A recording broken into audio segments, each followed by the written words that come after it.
Viewers all over the world, I welcome you all in today's section of philosophy and life. We have with us an ordinary evangelist, sir. You are highly welcome. Well done. Please introduce yourself. My names are Eze-Ana, Ugochi Tubero, Norifite. I'm only seen to Ugochi Tubero in our temple, Broka an ancient high priest.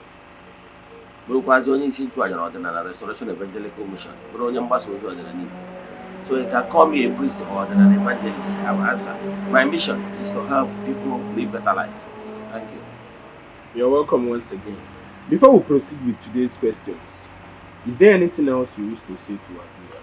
Yeah, viewers all over the world, as you are joining us, keep following us on our social media platforms. Keep following us on Ezioku satellite television. Scan your free decoder, you will see Ezioku TV. Follow us on our social media platform, the TikTok, Facebook, YouTube. Our handle is Eze-Ana Ugochi Tubero. Then keep telling people about our administration.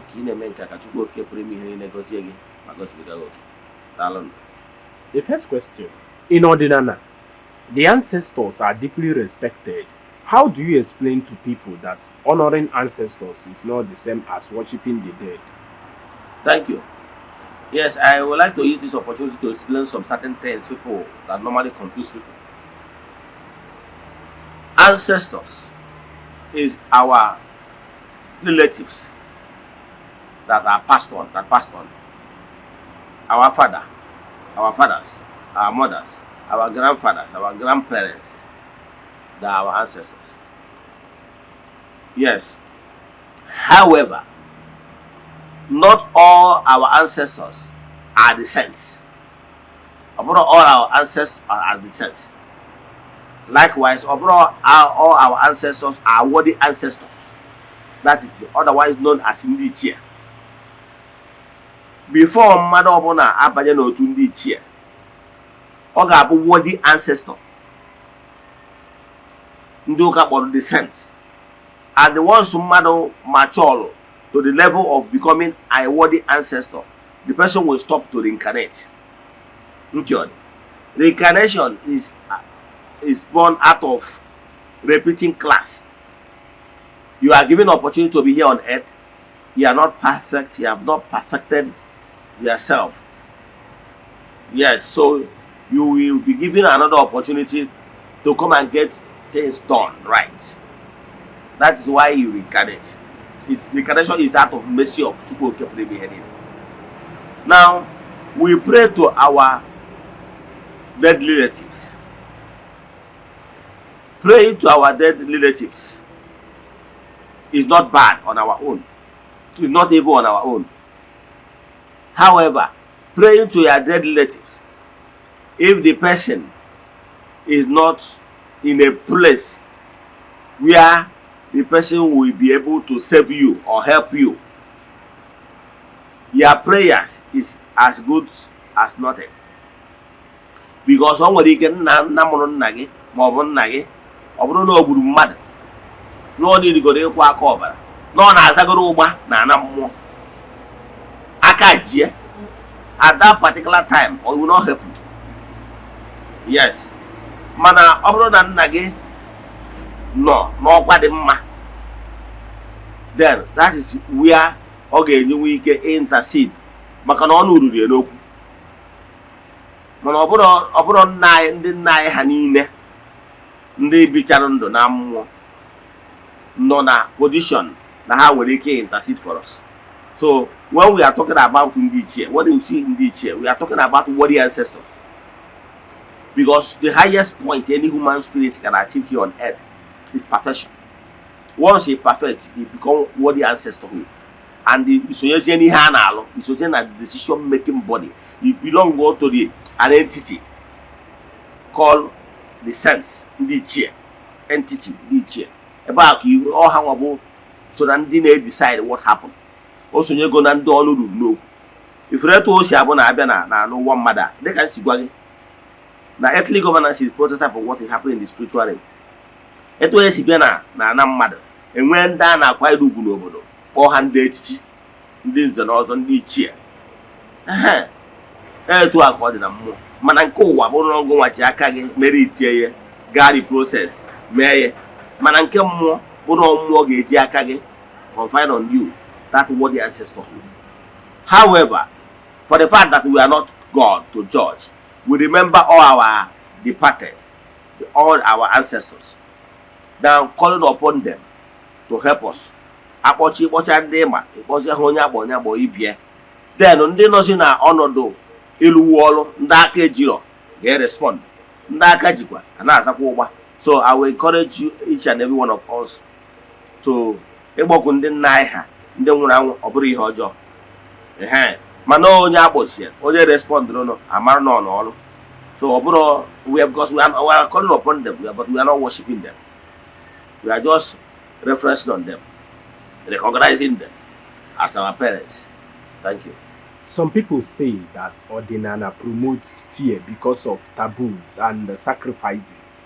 Do you think that is true, or is it simply misunderstanding? Thank you for that question. The truth of the matter, one thing you will conquer once you become an Ordinana adherent is fear. If you have not conquered fear, believe in me, you have not started. Yes. Only Ordinana. I remember when I was in this Christendom, the charismatic and the rest of the Bible Society, I fear village people like tomorrow no day. The same way like you, that's your people, relatives, born again. Ask them to go to village. They will not like to wine and dine with village people. You know why? They are afraid. They are afraid. That is fear. Those their uncle, some of them, even aqua white and aqua black, take on with you, drop in front of their gates or houses in the village. Half a child, they will not come village in the next how many years to come for fear. Mother, the first thing you got conquer fear, because you got to go how things work. Mother, no, bro, just young. Keta, no, Ordinana. And the meeting woman now, word and dodgy. A booty here, some year. Maka, what is your Okuge meet Igwe? You don't want to be a member. Magana activate to go the inner beings. The spirit of discernment is there. Your guys are there to minister to you when to eat and not when not to eat. So what I'm telling you that evil spirituality is not evil. Sacrifice is not evil. But from the point of how things work, that those things we are doing, recognizing our ancestors to celebrate them, then offer Ihonuneri for Saraka is never evil. So man, to a novice, Oga Futia, Nana Bogu Ajomo, because what you don't know remains a mystery to you and not all. Festivals and rituals are an important part of Ordinana. Beyond the celebration, what deeper meaning do they carry? Yes, festivals and rituals is when we celebrate maybe New Yam Festival, when we celebrate the spirit of our joke, or if a joke, as case may be, at this year. Here, I just celebrate the gods of the land. Yes, but in higher spiritual explanation, we call them the herbs. The herbs. The herbs are elemental beings. Ndolo habo imeki oshishi plants they grow. Ekuzigomi here basaro the elemental beings, the salamanders, the serts, the gnomes, the water sprite and rest of them. Ekuzigomi here in my previous lecture. So Ogabo guy just celebrating the gods of the land. I'm going to just celebrate in Daniel. Like in the Rome, the sun, the day, the sun day, the day just celebrate the spirit of sun. The moon day is the moon day. The day just celebrate the spirit of the moon. And so on and so on. Even Saturday, the day they celebrate the Saturn god. Even Thursday is the day they celebrate the thunder. and so on and so forth. They could go many years. I think 2018 was here in Agogo. So what I'm saying is that no my just celebrate the same way the Catholics just celebrate. I remember when I was in Catholic, every June 10th, I think, yes, June 10th, I just celebrated the feast of St. Anthony of Padua. Mark I did area to Mobile. They can then known as St. Anthony of Padua Society in the Catholic Church. Etu akese celebrate 8th of September, I just celebrated the birth of Virgin Mary according to Catholic doctrine. So here na celebrating festivals has been from the time immemorial. So we in Igbo spirituality recognize then we will get more to jaga and we will celebrate all these entities. In Makono we will get celebrate the outpouring of the Holy Spirit. Okay, more to jaga where the new year to correct. So those like in the temple, go to na temple. I will 2 major festivals I celebrate. The first one comes on September. There I just celebrate the children of the temple. I celebrate the Iriji. Yes, all like multiple celebration. I celebrate. Then I just celebrate more in the temple. Then I just celebrate more of Ruby, the temple on September. Then I celebrate more on December, precisely December 1st. I bought a law feast for friends of the temple. Yes, Mark I just celebrate that they don't get to go to that garden name. Make my say Saraka. So all by just celebrate one night temple too. So when can not check away to accord one who do the teacher, they celebrate the teacher. Now I need one of just celebrate Yana. They just celebrate the gnomes. More than half Macana. Ni Mecana, the ma, and then they make a rock they grow. And so on and so forth. So many now just celebrate one behind that particular festival. Udo wecha. By the Mokade why and I work the Kadia Watos. By celebrate her. Go see Naima or Lukuhana. I go see I carry Dal. In Igbo land, different communities have their own deities and ways of practicing Ordinana. Do you think this makes Igbo spirituality weaker or stronger? Yeah, thank you. The truth of the matter now, Mbana Suno, Manako for a roof. Obodobona Hibelu, altar, where the reason here. And the purpose. And then when Obobando have an in place with that entities of powers than do that. About 22 years ago, I was in India.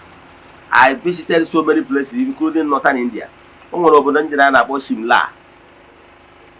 Yes. Nobody about Shimla, so nobody you know to carry because nobody no on under the valley. Yes. I do Moboda wherefore I don't come there Makudu Manali, northern India. So honorable on what been Luther for monkey to everywhere. You must see how what comes. Hasina na monkey about the symbol of their gods. The same way to Esimionoka, as in Imoka. Yes. How they will. Imano were one then Nana entered in place, baby, what they benefited from monkey that made them to ne respect monkey. That's what I got what I woman need. A Kayana they working for a reason. So then I check one. Obodo di teacher, well, one to have the teacher Hahibel, with more than a beha. And the other name of Obodo did it to her.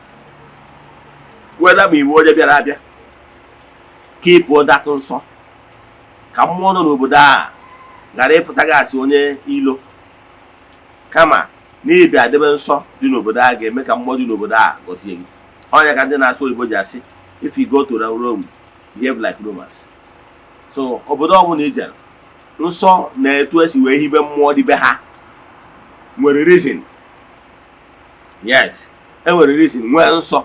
And then here I do nwe nsọ akwụkwọ wee rụọ ọrụ dusi ọrụ ike.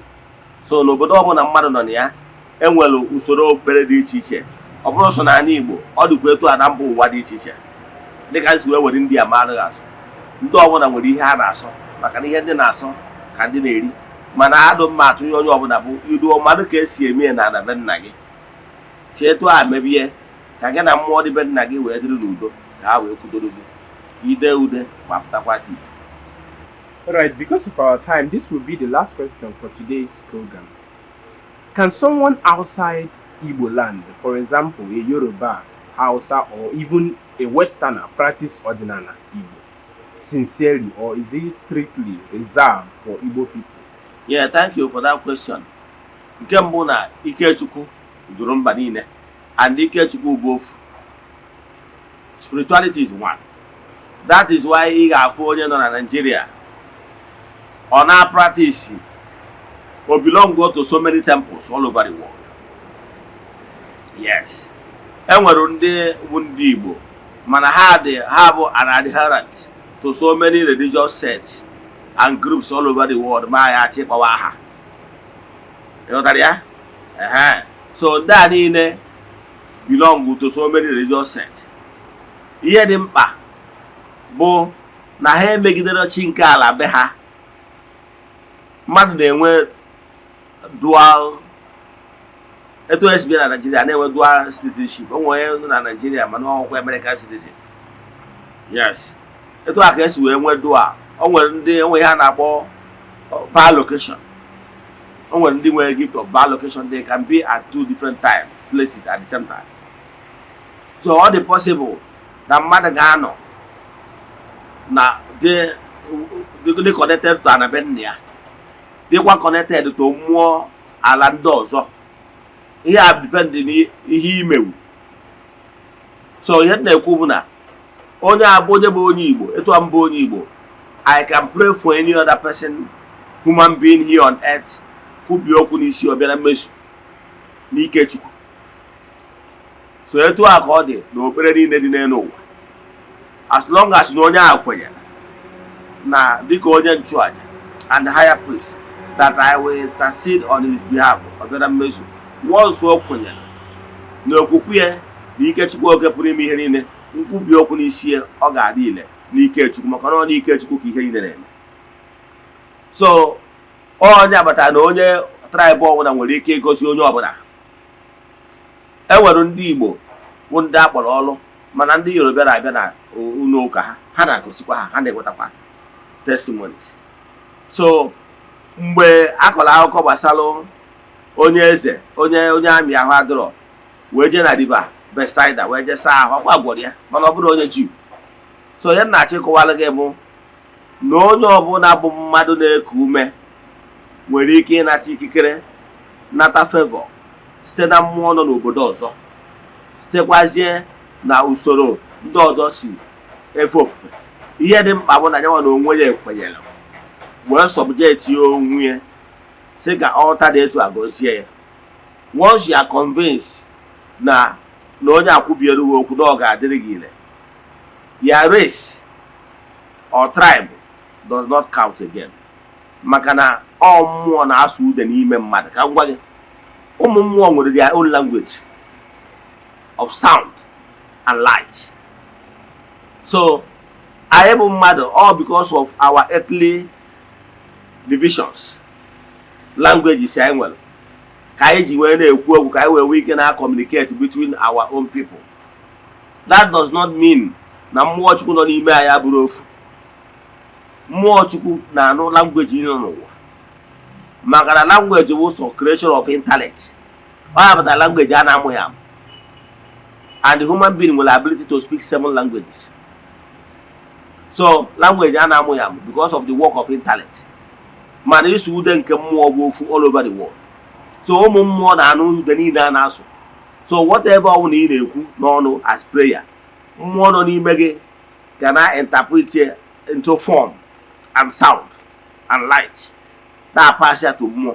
So n'ụwa mmụọ ihe a na-make use of word is sound and the light, forms, because whatever you say will be formed, put in the word of form in the spiritual realm. Mana m ọ dị ka ngaba go tipa ihe gbasara spirituality. So ụfọdụ n'ime ụlọ ahịa ọkasị ya, but ihe na-achịkọwara gị bụ na okwu onye Yoruba kwuru, okwu onye Hausa kwuru, okwu onye Igbo kwuru, the intellect ya zụrụ ya azụ wee gwa ya na ọ bụ onye Yoruba. Ịkpọta onye Igbo kịta ọhụrụ ara nne oto na Yoruba, ịsụgharịa Yoruba from ụbọchị a na-amụ ya, sụgharịa ya, ọ ga-asụ Yoruba, fụọ Yoruba ka onye Yoruba. ịghọtara ya. So ihe ndị ekwu na language anyị na-asụ na culture anyị na-enwe because na amụrụ anyị ebe anyị mụọ ya. Then mana the real call you communicate, the spirit communicate via the power of sound and forms. Achọrọ m ịgawa do deep maka na onwe ndị ka bụ nọ na kindergarten level, but ihe na-achị kọwa bụ na issue of language and culture abụrụ a barrier na spiritual radiation na etu ihe si eme na mmụọ and vibration. So a higher priest here nwere ike ikwubi okwu n'isi onye ọbụla bụ mmadụ na-ekwu mmenụ n'ụwa ọbịa na mmezu. Thank you. Viewers all over the world, we have come to an end on today's edition of Philosophy and Life. If you have any question based on today's teaching, you can drop it on the comment section or DM Eze-Ana with the WhatsApp number showing on your screen. For more inquiries, deep consultation, Alpha, you can as well DM him with that same number. It's nice having you here today. Thank you, Mr. Moderator. Thanks for your time. Before we go, any advice for our viewers? Viewers all over the world, keep following me, an ancient high priest. We will keep on guiding you step by step so that you will discover the real you and the awakening spiritually, so that you will be able to activate that inner you. He will make an impact and he will move on from point A to point B. Thank you.